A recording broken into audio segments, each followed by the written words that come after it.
ঝালকাঠির নলছিটিতে নিষিদ্ধ ঘোষিত ছাত্রলীগের কারাবন্দী এক নেতা প্যারোলে মুক্তি পেয়ে তার বাবার জানাজায় অংশ নিয়েছেন। এ সময় তিনি পায়ে ডান্ডাবেড়ি পরানো অবস্থায় ছিলেন। ছাত্রলীগের ওই নেতার নাম রাকিবুল ইসলাম জোমাদ্দর। তিনি উপজেলা সুবিদপুর ইউনিয়ন ছাত্রলীগের সাংগঠনিক সম্পাদক।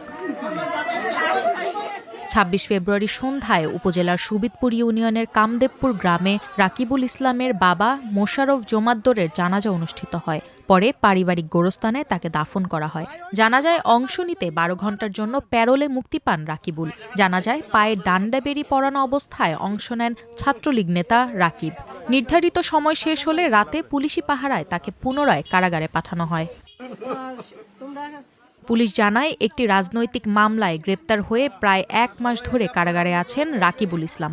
বৃহস্পতিবার সকালে তার বাবার মৃত্যু হলে পরিবারের পক্ষ থেকে প্রশাসনের কাছে প্যারোলে আবেদন করা হয়। প্রয়োজনীয় প্রক্রিয়া শেষে স্বল্প সময়ের জন্য মুক্তির অনুমোদন মেলে ছাত্রলীগ নেতার। পরে পুলিশি নিরাপত্তায় তাকে জানাজায় অংশ নেওয়ার জন্য সুযোগ দেওয়া হয়। রাকিবুল বাবার জানাজায় অংশ নিতে বাড়ি এলে স্বজনদের আহাজারিতে পরিবেশ ভারী হয়ে ওঠে।